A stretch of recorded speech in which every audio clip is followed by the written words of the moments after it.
കച്ചവടക്കാരായിട്ടുള്ള ഒരു നല്ല കാഴ്ചപ്പാടുള്ള ജനങ്ങളുണ്ടെങ്കിൽ അവിടെ നല്ല ദീനീ സ്ഥാപനങ്ങൾ ഉയർന്നു വരും, അവിടെ മറ്റുള്ള ഒരുപാട് വിദ്യാഭ്യാസ സ്ഥാപനങ്ങൾ ഉയർന്നു വരും. പക്ഷെ മറ്റുള്ളവരെ കൊണ്ട് ഇത് സാധ്യമല്ല എന്ന് പറഞ്ഞാൽ 100% സാധ്യമല്ല. അത് കച്ചവടക്കാരുടെ പൈസ തന്നെ വേണം ഇത്തരം പ്രവർത്തനങ്ങൾ മുന്നോട്ട്. ഇപ്പൊ ഈരാറ്റുപേട്ട തന്നെ ഉദാഹരണം, സുബ്ഹാനല്ലാഹ്, നമ്മുടെ ഈ സ്ഥാപനം തന്നെ ഉദാഹരണം. കച്ചവടക്കാരായിട്ടുള്ള ആളുകളുടെ പ്രവർത്തനങ്ങൾ കൊണ്ട് മാത്രമാണ് ഈ ഒരു അവസ്ഥയിലേക്ക് സ്ഥാപനങ്ങളൊക്കെ രൂപപ്പെടുന്നത്.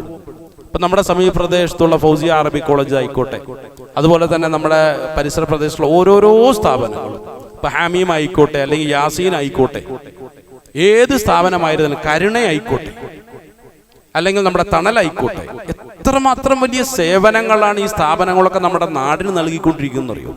ഇപ്പം ഈ അടുത്ത കാലത്ത് ഈ സലഫി ആദർശത്തോടൊക്കെ വല്ലാത്ത എതിർപ്പുള്ള ഒരു മനുഷ്യന് വല്ലാത്ത ഒരു പ്രതിസന്ധിയിലകപ്പെട്ടു, ശരീരമൊക്കെ തളർന്നു പോയി. അപ്പോൾ പെട്ടെന്ന് അദ്ദേഹത്തിന് തണൽ എന്ത് ചെയ്തു, അദ്ദേഹത്തിന്റെ പ്രശ്നങ്ങളൊക്കെ പരിഹരിക്കാനായിട്ട് രംഗത്ത് വന്നു. ഇപ്പോൾ അവിടെ അദ്ദേഹം ഇപ്പം ആദർശമൊന്നും ചിന്തിക്കുന്നില്ല, പരമാവധി ആ ഒരു സൗകര്യം ഏറ്റെടുത്തുകൊണ്ടിരിക്കുകയാണ്. പ്രിയമുള്ളവരെ, നമ്മളെന്നും ചിന്തിക്കേണ്ട ഒരു കാര്യമാണ്, നമ്മുടെ നാടുകളിലും പരിസര പ്രദേശങ്ങളിലും ഒക്കെ ഈ തണലും കരുണയും നടത്തുന്ന വലിയ സേവനങ്ങൾ പരമാവധി നമുക്ക് സഹകരിക്കാൻ കഴിയുമെങ്കിൽ സാമ്പത്തികമായിട്ട് പരമാവധി സഹകരിക്കുക, ശാരീരികമായിട്ട് സഹകരിക്കാൻ കഴിയുമോ അതനുസരിച്ച് നമ്മൾ ചെയ്തോളൂ. വളരെ നല്ല കാര്യമാണ്.